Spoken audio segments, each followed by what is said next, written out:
Hello everyone, this is part 6 of What If Naruto Was a Prodigy Called the Red Demon, and I hope you guys enjoy this video and to like, to subscribe, to share, and check out the playlist, to see more comment down below.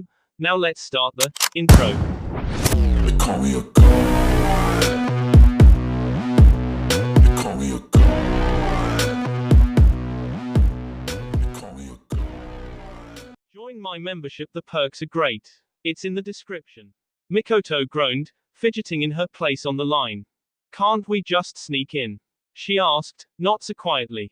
Yugao apologized to a hot water ninja passing by them, who had whipped a sharp look at them at the audaciously blatant question.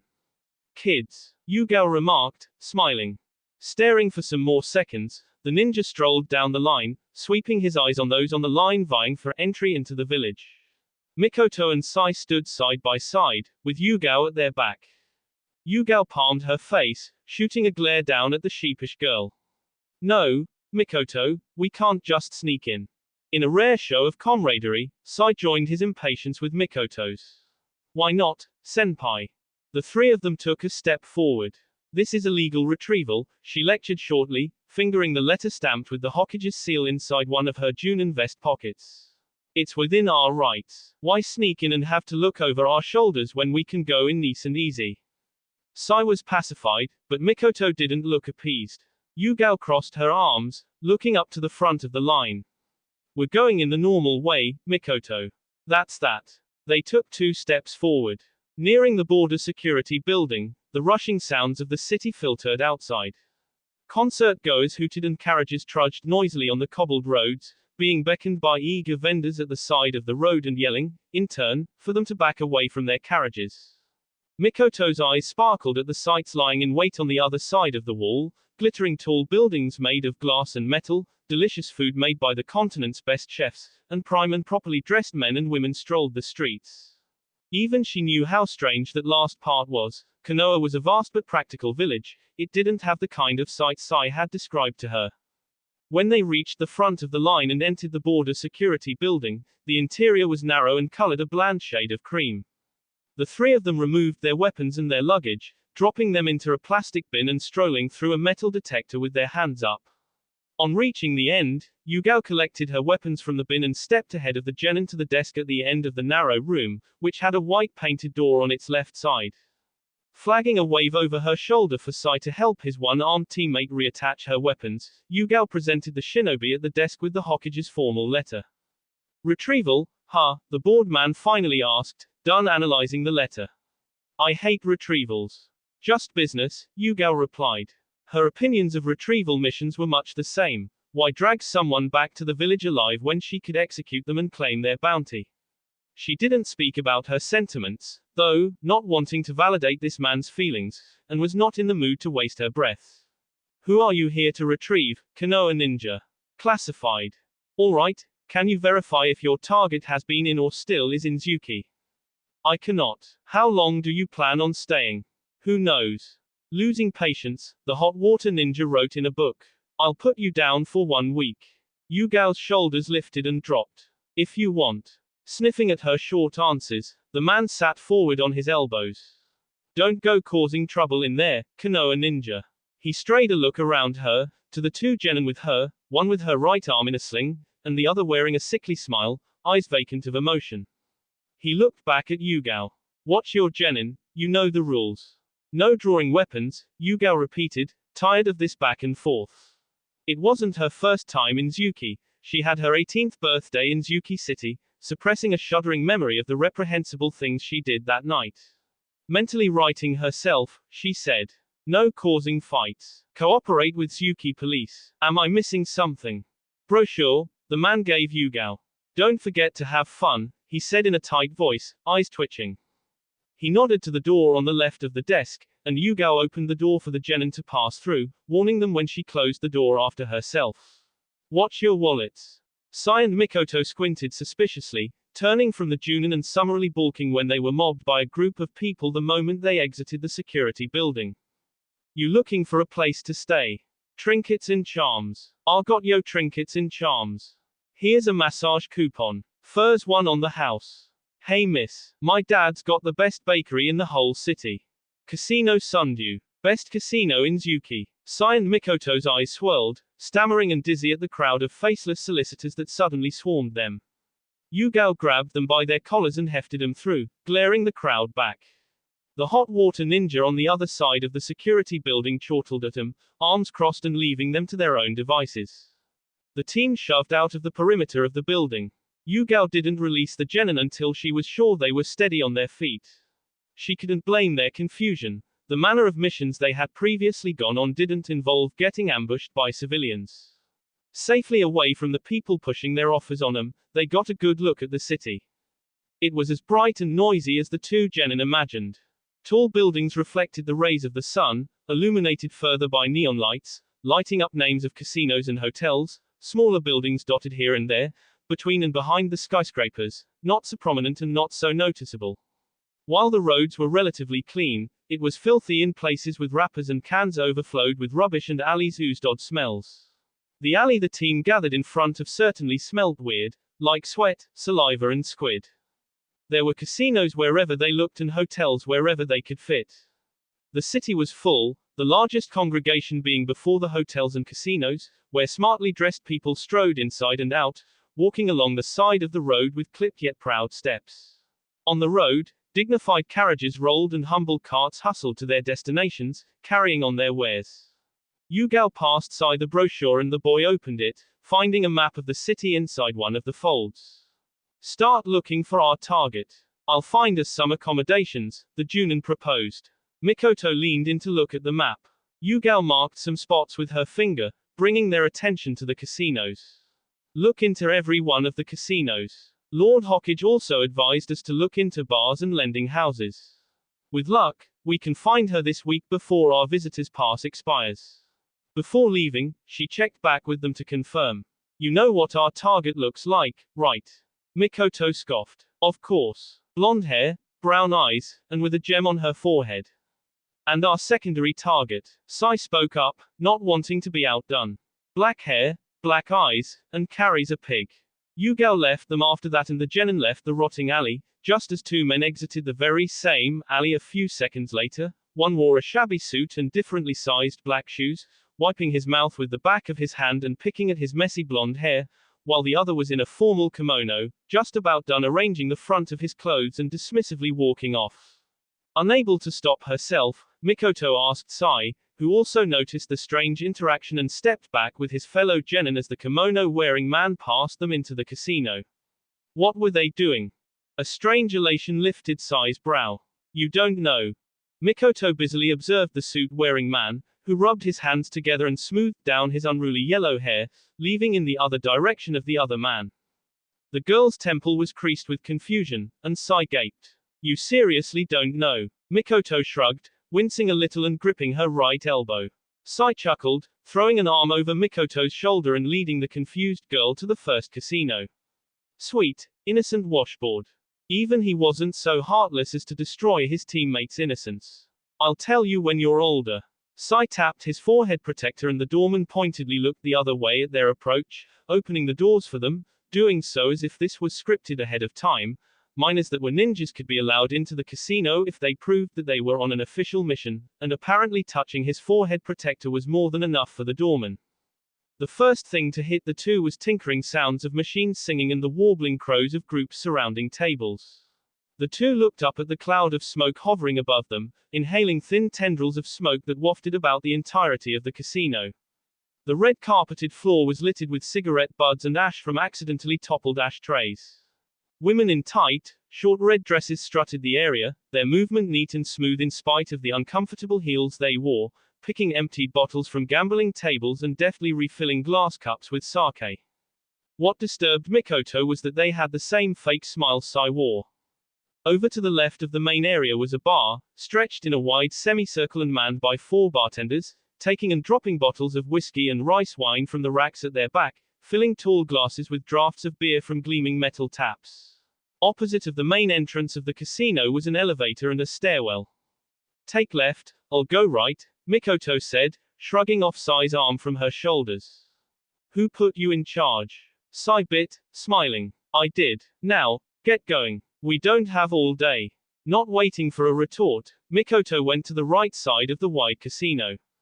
Eyes closed, lips turned up and hands closed into fists, Sai grunted and turned left. Elsewhere in Zuki, Haku exited a casino and crossed it off his brochure map. He looked to the sun, confirming the time and squaring his shoulders to reignite his determination, he pushed through the glass revolving doors of another casino. Oh, the wave straight. The boat gently rocked on the calmed down waters, and the atmosphere on the vessel was that of shock. Rin's eyebrows hadn't yet come down while Naruto's lips were screwed down in a thoughtful frown, crossing his arms and looking down on the corpse.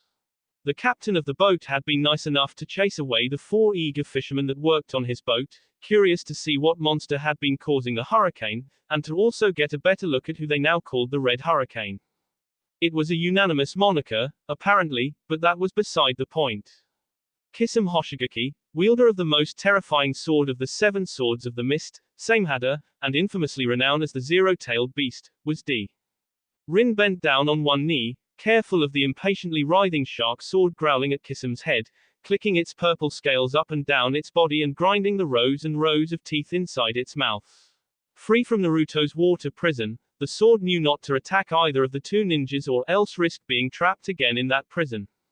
In some primal level, Samehada understood that the person that captured him and the female accompanying him wanted to know what had happened, and maybe help somehow. It seemed redundant, seeing Kisame's pale body laid out on the boat, unbreathing with his jaw lolled open, eyes almost rolled all the way into his head, and visibly unresponsive, but Rin wanted to confirm. She touched her pointer and middle finger on the pulse of his wrist. She focused, searching for even the smallest bump of B rushing under the skin. Naruto raised an eyebrow, and Rin looked up to him, a slight shake of her head. Neither of them had any usable medical knowledge outside of first aid, but it was clear that Kisame's heart wasn't beating. She could feel, though, that his D was recent since the activity of his chakra was gradually losing energy. Much like the brain and the heart, a person's chakra didn't stop functioning not unless the person was D. Without needing to be prompted, Naruto knelt on Kisame's other side and used his pointer and middle finger to touch Kisame's chin, gently turning his head left and right, noting the stream of B leaking from his ears, nose, and gills as well as the sides of his mouth. The clothes he was wearing, a black cloak with red cloud designs, average black shinobi pants and blue ninja sandals, were more or less intact, except for the slight cuts at his shoulders and arms, which could be chalked up to Samehada accidentally grinding his teeth on them. A quick look at the shape of the sword's bared teeth confirmed this guess. Samehada snarled, flopping restlessly on the ship, biting and snapping, the clicking of its scales becoming harder. Naruto raised an even look and a fractional frown. It was more of a warning stare if anything else. Samehada hissed, retreating a little, shuddering expletives to itself. Naruto grunted, looking back to the sea. The cold wind blew, not strong enough to raise another storm but was enough to ruffle their waterproof caps and rain ponchos. Communicating a wordless message to his sister, the two ran their hands down Kisame's arms and torso, checking for fractures and dislocations. Not so much as a scratch was found. "Let me try something," Rin mumbled.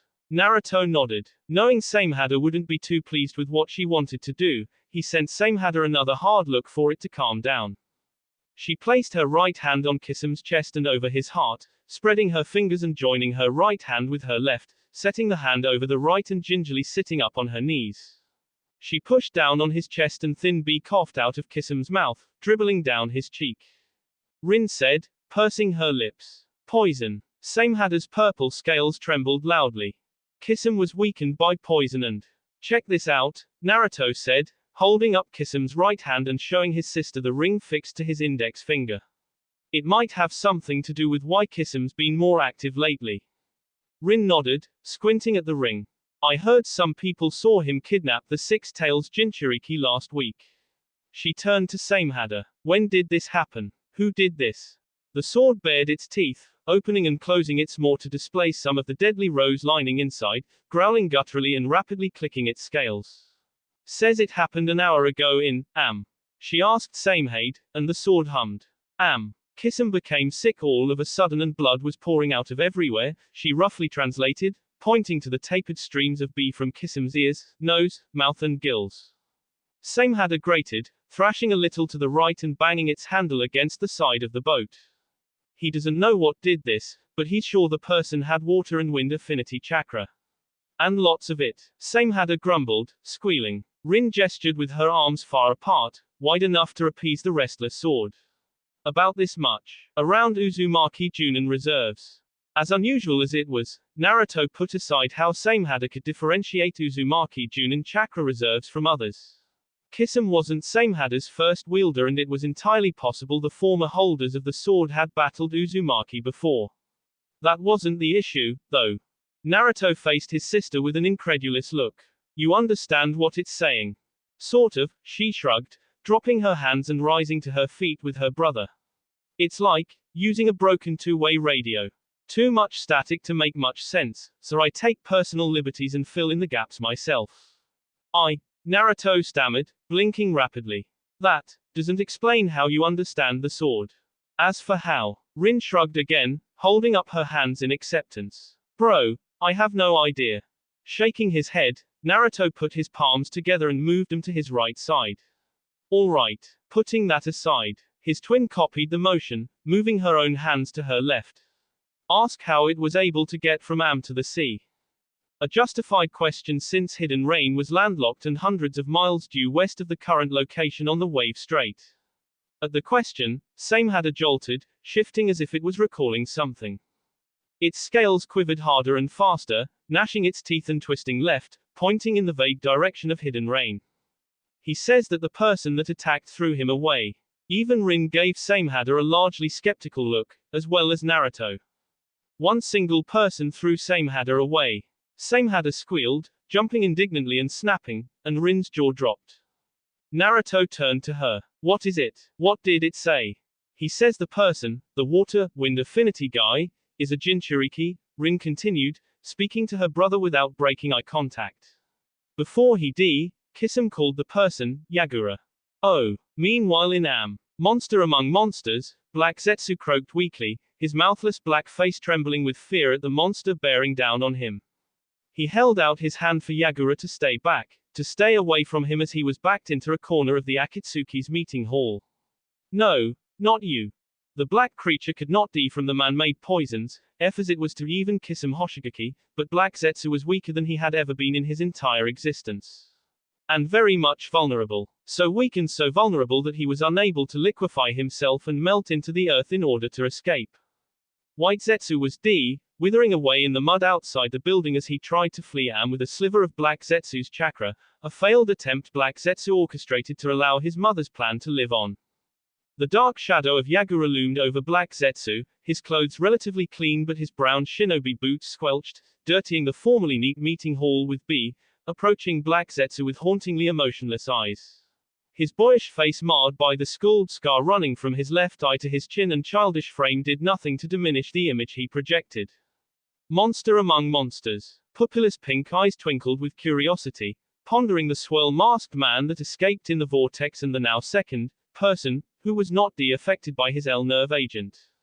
The first person's heart was splintered under his boot and their puppet body was strewn across the floor. Yagura hummed, lowering down into a squat to get a good look at the black creature feebly pushing into the wall, unable to escape.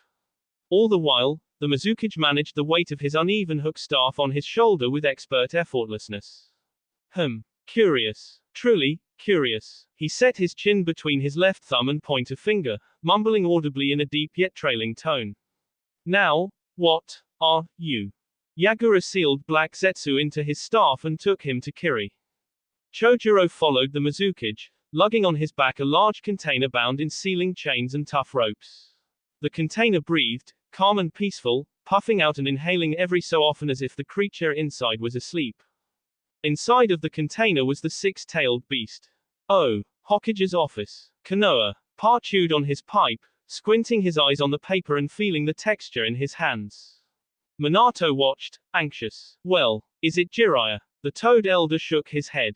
Certainly not. He tossed the paper to Minato. The chakra on the paper reminds me of one of those children Jiraiya boy trained in Hidden Rain. The girl. He closed his eyes, looking for a description. Pale, with purple hair. Quiet, very reserved, and very curious. Minato sat forward, aware of his teacher's first 3 students in AM but not familiar enough to know them in person or the descriptions. Last Jiraiya spoke of them was when he told Minato that AM's war was over, reminiscing about one of his first students in particular and his powerful dojutsu.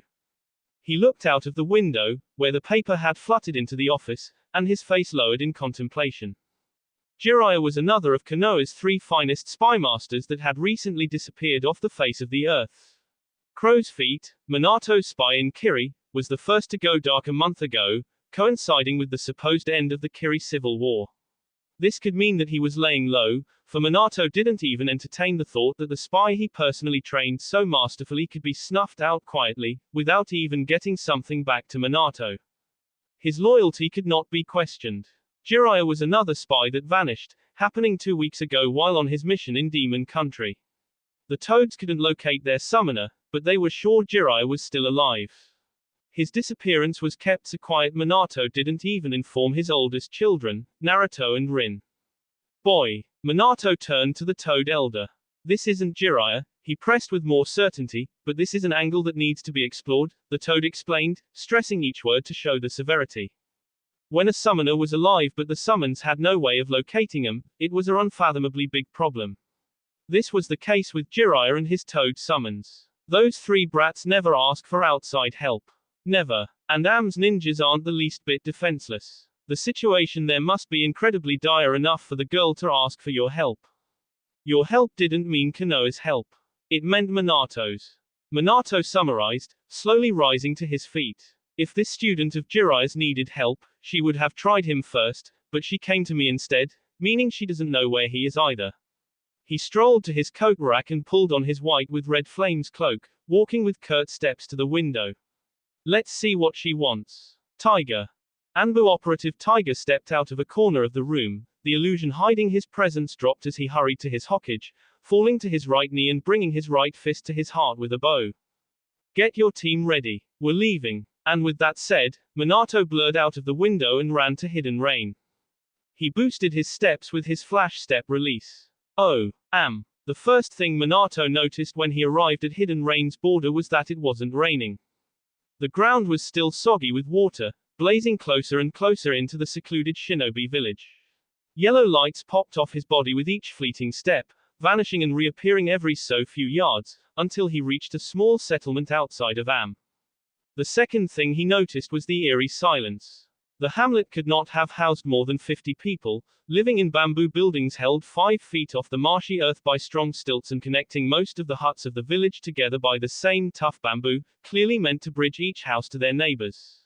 Homes in Hidden Marsh were built in this same style, holding houses off the marshes by bamboo stilts and concrete supports, except the houses in Marsh were clearly more modernized.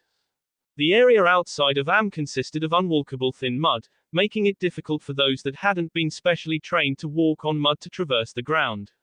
With the exception of the roads leading into and out of Am, the entirety of the outside of Am was waterlogged. Minato hopped onto one of those bamboo bridges, his blue eyes cautiously flicking left and right. He walked with a careful dip in his posture, hands open and ready to defend himself, not making so much as a noise on that bamboo bridge. The silence was stifling. Minato came to the house at the end of the short bridge and frowned when he saw that it was slightly ajar, exhaling slowly and pushing his right pointer finger on the door, rolling his left hand and gripping the tri-prong kunai that blurred into his palm. Blue eyes peeking into the house, he called, "Hello." The man's neck popped audibly, and he forced his hazy eyes to the person at the door, finding a horrified blonde man standing there. He tried to wrench his jaw open, his bared teeth glistening and his chin wet with F's. Minato's weapon hand dropped and he stood upright, a small frown on his face. Along the road, they saw horses and unmoving carriages. Minato grabbed her shoulders, speaking harder and looking into her reddened eyes with urgent cerulean eyes.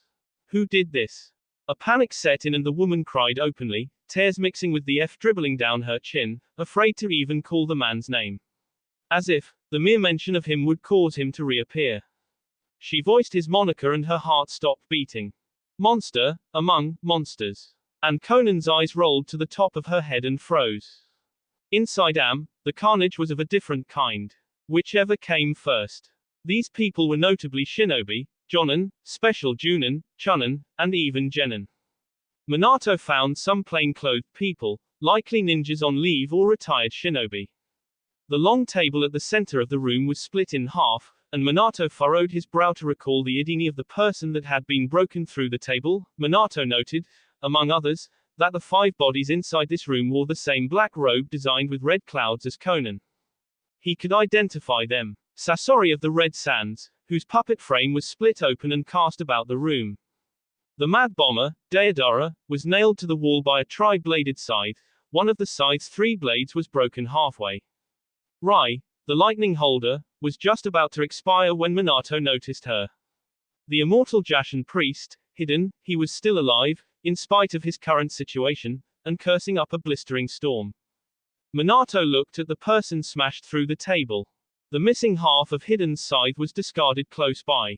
Minato's thoughtful frown deepened at the sight, his blue stare looking down on the eyeless gaze of the. Well, damn, he repeated. The Rinnegan was gone. Oh, the wave straight. This is a bad idea. Naruto shook his head, motioning to Samehada. Letting that thing swallow us is a bad idea. Finished sealing Kisam's body inside a scroll and giving it to Samehada to swallow, Rin held up her hands for her brother to calm down. Okay, hear me out. You have to be insane to trust this thing, he spoke in hushed tones, turning himself and his sister away from the eerily silent sword and the ever-curious glances of the fishermen on the boat. I don't care why Kisam's Yagura might be Kiri missing ninjas, for all we know. Something big is going on in Kiri and Yagura is at the head of it all. You feel it too. Don't deny it. Naruto pursed his lips, unable to contradict her point. Rin whispered her point, more and more determined. I'm not saying we get sidetracked from the mission, I'm saying that we use this path to sneak into Kiri and meet up with Crow's Feet. It has to be easier than going to Hidden Marsh and sneaking in from there. I'm just saying that it's the height of insanity for us to willingly walk into that sword's mouth. I totally agree, but chances of us being discovered are slim. Rin pushed harder. Samehada knows an underwater cave in Kiri Kisame used to hide in. It's as hidden can possibly get. Fixing his purple eyes on his sister's own, their souls touching and their minds communicating. How can you trust the sword? Rin smirked and shrugged airily. My gut's never wrong. Naruto conceded. Her gut was never wrong. He hoped this wasn't the first time it was. They stood on the gently rocking boat, their hands grasping each other's shoulders. Naruto stared at his sister's burning purple eyes, absorbing her energy and resolution, mirroring it back to her to psych her up more. They did this, bouncing invisible energy back and forth, hyping themselves for what they were about to do. Finally, Naruto walked into Samehada's gaping mouth, its rows of teeth retracted so as not to graze the boy. Naruto took a moment to acclimatize himself to the rubbery feeling of Samehada's claustrophobic insides, politely holding out his hand to his sister and helping her in. Samehada purred, its scales shuddering. Naruto followed his sister's lead, lying down straight with their hands at their sides, their feet pointed further into the deadly swords inside. Rin found Naruto's hand, saying, all right, let's go. Samehada slowly eased its maw closed and wriggled overboard. In a burst of water and wind, the shark sword rushed toward Kiri. Kisame's underwater cave. Rin was always moody when she was sick. Moody and clingy. Naruto shook his head, holding her close and snorting with a barely held smirk. Rin, I've got it. Focus on getting better. No. If you keep pouting, I'll leave, Naruto breathed, eyes closed and sitting back on the hard stone wall of the cave. The campfire before them crackled, and a small pot of water boiled over it. He joked, you're being unbearable. I'm sorry, Naruto, I'm sorry, she murmured, breathless and queasy. Apparently, traveling at high speeds inside the stomach of a shark sword gave Rin even worse seasickness, and now that it was close to midnight, Naruto was trying to put her to sleep so he could go out and do some light reconnaissance on the current location. Samehada was good on its word, infiltrating Water Country's tight border patrols and locating Kisame's underwater cave hideout. It took some doing, pushing under and through the patrol boats, bypassing the occasional sensory sweeps from the ninjas on board, and timing each burst onward as those ninjas shined their spotlights the other way. It could be that this meandering and turning disorientated Rin, more so than any boat could. The cave itself was fairly sized for the twins, being 15 feet wide and 10 feet high.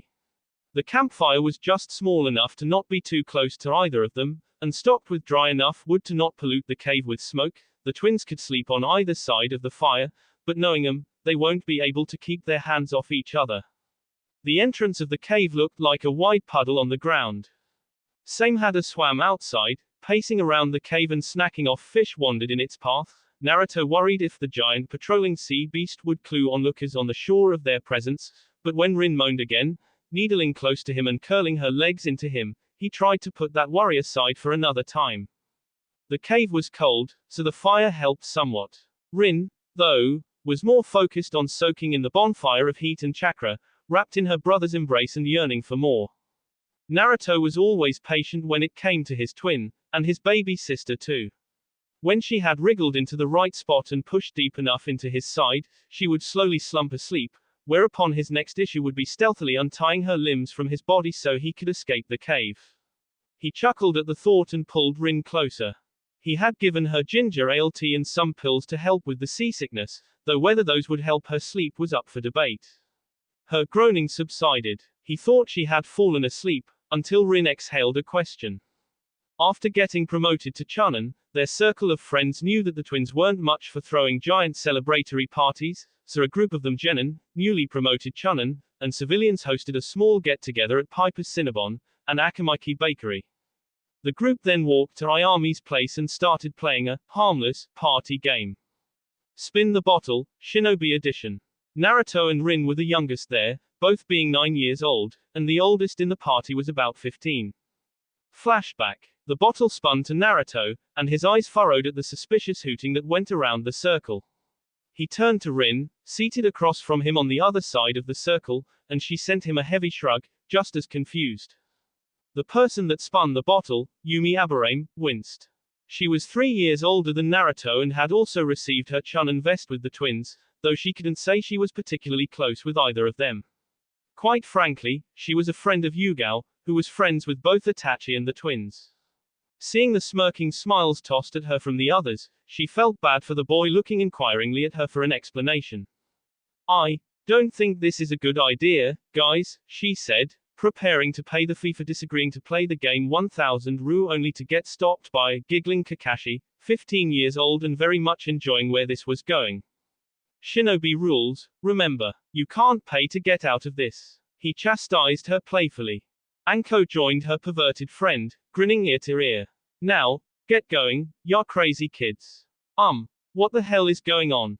Everyone wanted to facepalm that Naruto, and likely Rin too, decided to play a game that neither knew the rules of, but no one answered him, deriving some sort of enjoyment from their innocence.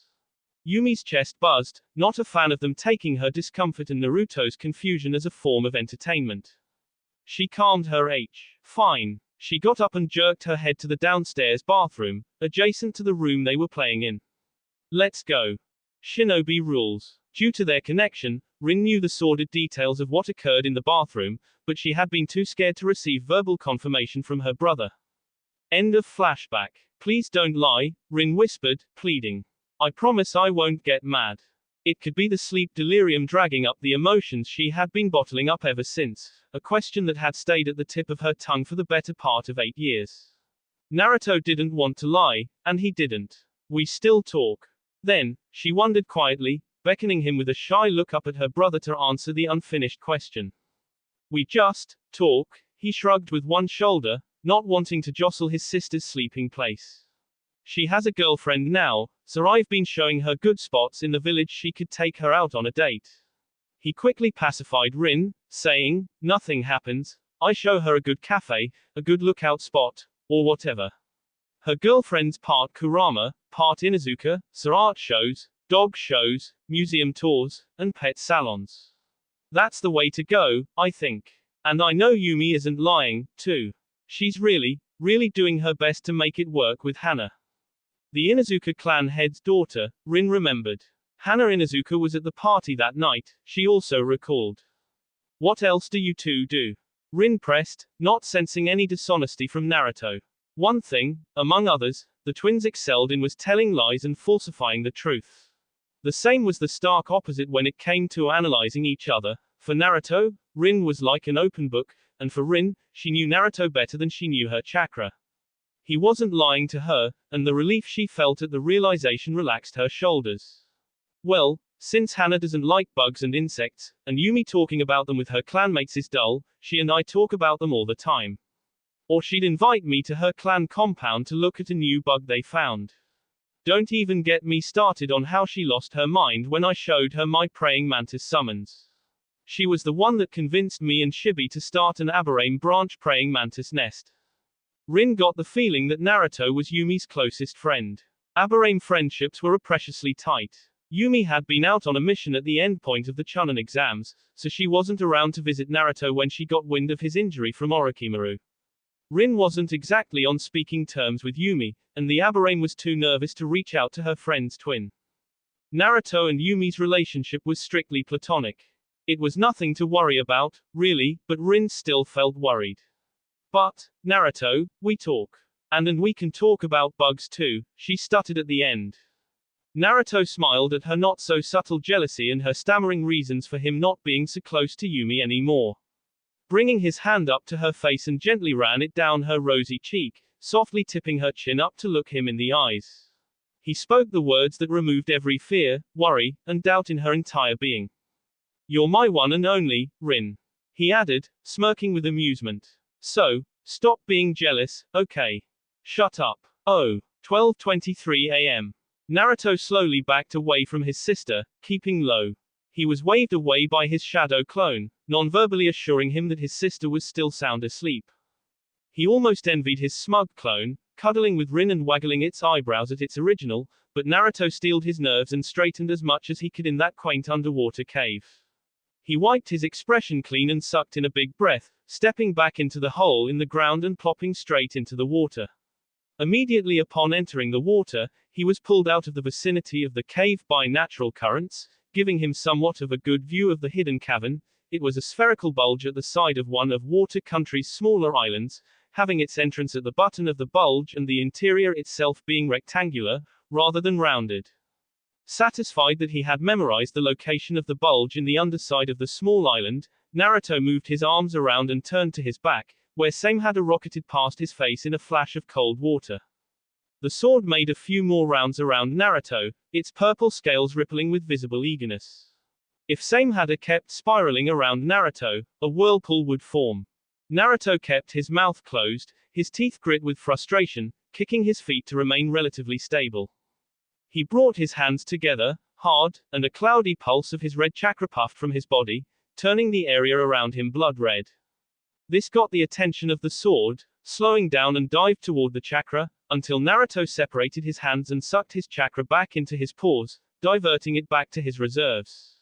Using sharp gestures, he pointed at his eyes with his index and middle fingers, and Samehada moved in a motion that barely resembled a nod, thrashing its head and handle up and down. Then Naruto swept his index finger over his head in a small circle, calming the sword at the circlet of red chakra that oozed from his fingertips. Naruto poured more and more chakra into that circle, using his chakra construction ability to form a solid, albeit opaque, red disc made of pure, solid chakra. He caught the red disc before the current could sweep it away, slowly moving it left, and then right, up and down, making sure Samehada was raptly paying attention to the red disc and following his motions. With his free hand, Naruto again pointed at his eyes. Then he made a shushing gesture. Samehada nodded, more vigorously. Naruto then pointed at the cave. Samehada nodded again, feral with anticipation. Naruto threw the red chakra disc west of the cave and Samehada dove for it, snapping down on the chakra disc. If it could talk, it would say Naruto's chakra tasted sharp and spicy, a curious taste Samehada had gotten accustomed to when Naruto had trapped it inside the water prison. The sword gnawed and ground at the hard chakra disc in its mouth, savoring it like a sweet. An extra spicy, extra hard sweet. It wondered if Rin's chakra would taste similar. It shook its head with a shudder, not willing to find out what would happen to it if Naruto discovered that it had taken chakra from his female companion without prior permission. Samehada wondered if it should ask nicely. While the sword contemplated, idly swimming the perimeter of the cave, Naruto nodded, content that the bribe he had given the sword would keep it occupied in the meantime. Naruto swam close to the shore, keeping his head below water and only flipping onto his back, poking his mouth just outside of the water to inhale precious oxygen, turning back to his stomach, and resuming his careful patrol along the shoreline of the small island. Water country didn't have a centralized government. The country was essentially a long, bending, winding chain of broken islands, reefs, coasts, cliffs, and pools situated on the extreme west of the continent, all the way on the coast of the elemental nations. Though it was still recognized as a country, starting from when the first Mizukage declared that any incursion on any of the islands, inhabited by people or not, was a direct attack on Kiri, and that it would be dealt with the full might of the hidden mist village. Back then, the first Mizukage was more concerned with avoiding the constant conflict on the mainland, and, for a while, this deterred invaders. Kiri governed most of water country, but they allowed bodies of islands to govern themselves with limited power since any sort of funding and protection came directly from Kiri.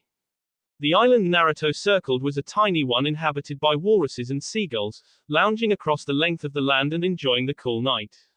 He stretched his senses and searched for human chakra signatures, just to be sure. He let his upper face surface the water, turning around and narrowing his eyes to the distance. His purple eyes hardened and swirled inwards, shifting red as his Sharingan activated, spinning sluggishly when he saw a black bird soar by toward an island, unaware of the shinobi swimming beneath him. Now, all living creatures had chakra. Humans and animals had chakra. Human chakra networks were developed, webbing from the heart and brain to the furthest reaches of their extremities, while animal chakra networks only encompassed their brain, heart, and bones. Evolution in animals and their relative disuse of chakra devolved their chakra networks to its basic function of keeping them alive and developing their nerves, muscles, bones, and tissue to adapt to the rigors of the natural world. On the other side of the spectrum, human interest in chakra developed and evolved their chakra networks. It was believed that human chakra networks were still developing and evolving. This was also taking into consideration the difference between shinobi and civilian chakra networks. The only known exception to the assumption on animal chakra networks, about them being primitive and almost needless, were animal summons. Animal summons, just like humans, possessed developed chakra networks. So when Naruto's Sharingan saw the chakra network of the black bird, he knew it was a summon.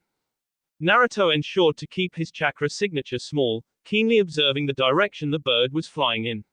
When the bird was gone, Naruto sank back beneath the waves and swam in the direction of the island the bird flew to. He did so without chakra, not wanting to risk alerting any shinobi on the island nearby of his approach. 1:11 a.m. Naruto pulled himself up onto a pier and blurred onto the beach. He knew what he was looking for. His distant uncle and the Uchiha clan head Fugaku Uchiha had shown him the way lost Uchiha clan members could leave clues only fellow Sharingan bearers could locate. They called it a bonfire. Bonfires were chakra diffused thinly into a drop of B. A fire only a true Uchiha could see. Naruto briskly walked on the beach, maintaining his stealthy crouch and stepping over the crabs burrowed under the sand. His Sharingan twisted anti-clockwise, scanning left and right. He didn't think there would be a bonfire located in the open. Crow's feet was smarter than that. Then Naruto found it. On the back of a crab, burrowed under the sand and utterly ignorable to the rest of the world. It was a short distance from the reach of the water and somewhat close to the village located on that island. He knew where to look. Finding his spymaster friend was another issue altogether. 8:01 a.m. The sun hasn't shone on water country in 20 years. It sounded redundant, thinking about it. But it was no less true. A soft yellow light skimmed above the thick gray clouds, its rays too weak to push through the gloom, settling for rolling in the sky from east to west as a vaguely visible yellow spot in the dark clouds. The people became gray, reassured of their safety but soulless in the day-to-day lives. Even children on their small island and across the broken chain of islands that comprised the entirety of the land of water found their shoulders heavy. When once they found some reason to smile, their heads sank with the gloom they found themselves under since the end of the Civil War just a month ago. The village orphanage, a poor shack run on pennies, had been devoid of laughter since the end of the Civil War. Amy held her side bag close to herself, smiling tightly at a pair of Kiri ninjas patrolling the village, stationed on the island some days ago. The two ninjas faltered for half a second, narrowing their eyes at her for a short moment before recognizing her as one of the nurses of the island's only clinic. A good indicator of her profession was the light green nurse's gown and her white strip cap. She also wore a seasonal sweater, a pair of white pants, and an ordinary pair of white shoes. The island was small, so everyone knew everyone.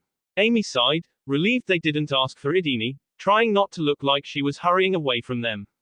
She didn't like bringing out that Idini and showing it to people that asked for it. It made her feel like she shared the same belief as those cruelly misguided people. Yet that was the new world land of water had found itself in. Keeping her eyes down and her steps marching forward, the sounds of a radio announcer from Kiri filtered into the air from the kitchen of a small house to her right. These people are all born innocent, but they are lawless and violent by nature. It is our responsibility as fair-thinking people to locate them and register them so that we can properly monitor them, hold them accountable for their mistakes, and teach them the right way to live and serve this great nation of ours. Amy pursed her lips, hot bile roiling in her stomach. There is a reason for the considerable decline in violent crime since Lady Terumi joined forces with our great and wise Mizukage. She finally saw reason, as violent as she used to be. This clear-sightedness on her behalf can only be credited to the patience and wisdom of our great Mizukage, teaching her the right way her people need to be held accountable. Very true, a second person vocally agreed. The voices from the radio receded in the background as Amy quickened her pace home. Hearing this manipulation on the airwaves every single day was tasking on her resolve. Amy didn't have a bloodline and she wasn't from a clan, but she was certain that what the Mizukage was doing, and what he wanted to do, was utterly evil. Her neck of the village was quiet, aside from the murmurs of children in the orphanage, attending morning classes. Amy had been released from the overnight shift at the clinic and, even though the doctor told her to rest for the rest of the day, she still took it upon herself to moonlight as one of the orphanage's nurses.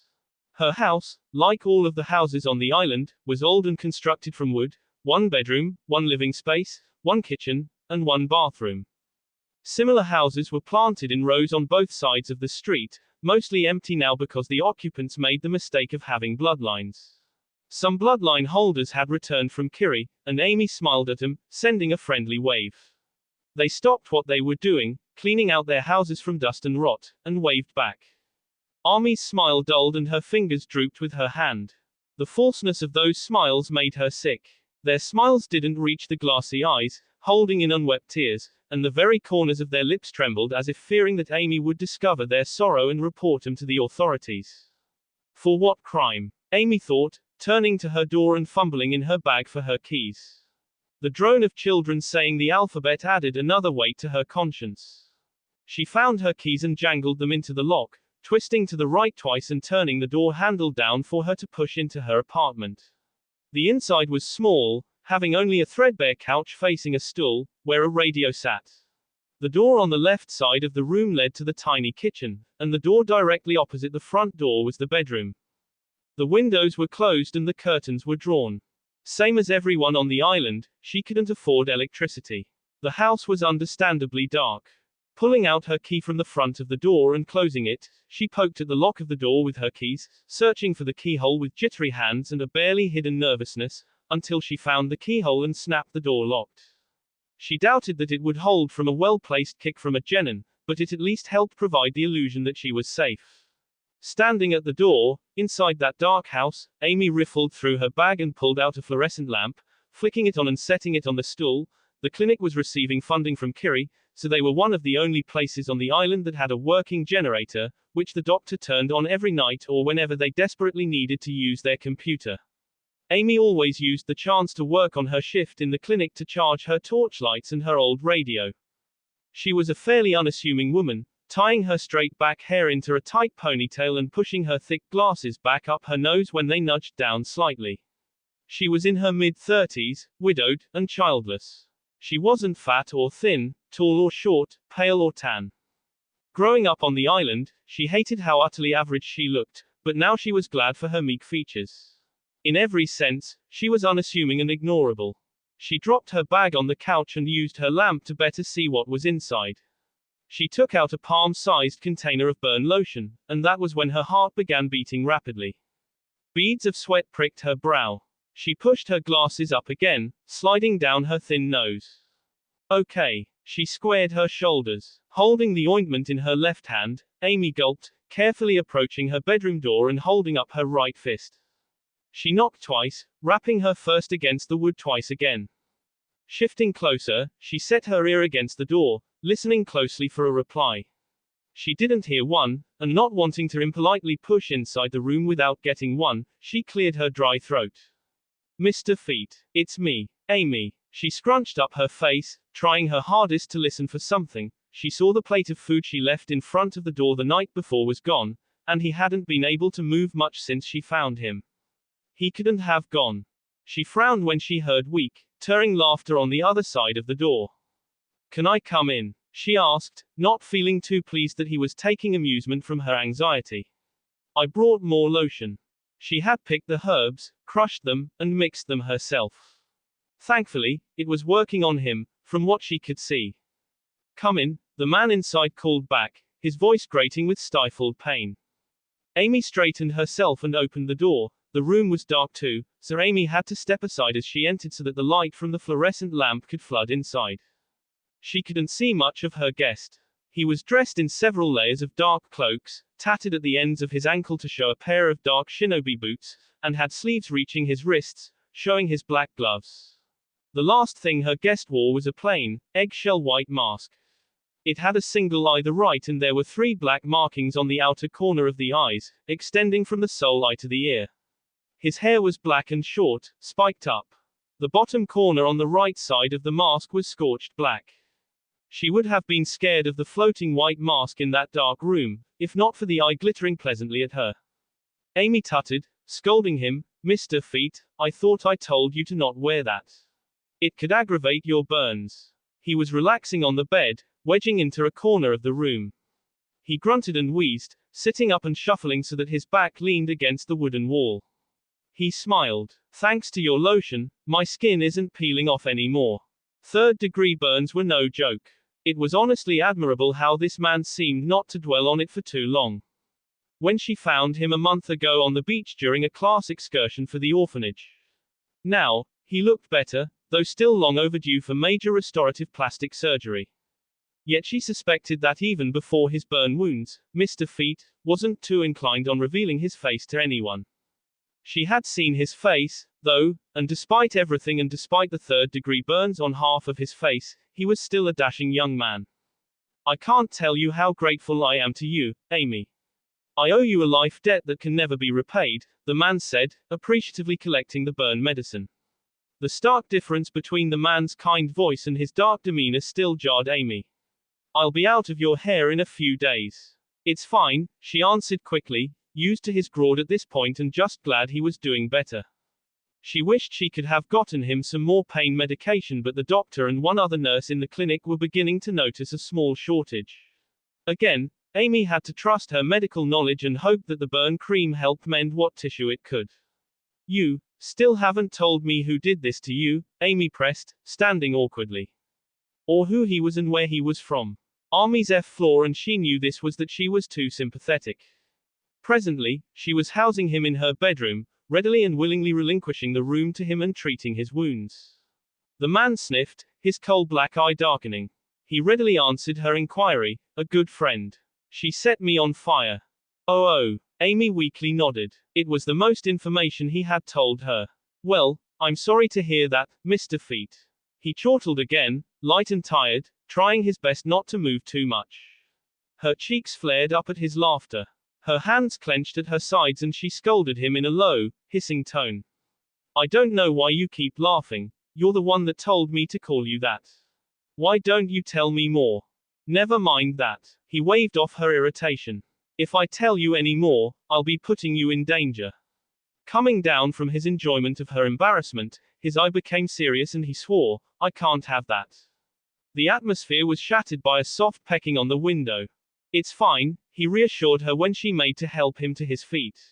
Holding up his left hand and gesturing slightly for her not to worry, he faced the window and turned his back to her. The many ruffles of his silk and cotton cloaks made him look somewhat overweight and sluggish, but Amy knew better. She knew the kind of fuinjutsu tattoos he wore on his arms and torso, recognizing none of them but knowing for certain they were seals that had been unaffected by the fire that burnt him. She had felt the toughness of his body in those early days, when he was too pained to move. She had seen under the eyeless half of his white mask, under his eye patch, and witnessed the feathery creatures of darkness that resided in his soul. She had seen the Konoha forehead protector hanging from his hip. As if knowing her worries, the man promised her again. It's fine. I won't let anything happen to you, Amy. He opened the window a tiny crack, allowing a black bird with beady red eyes to swoop inside and perch on his shoulder, leaning to its summoner's ear and whispering its report. Amy hurried out of the room, not wanting to implicate herself any more than necessary. She eased the door closed, and darkness summarily bathed Mr. Feet. That will be all for this video. Be sure to like, subscribe, share, and comment down below for more videos. Goodbye.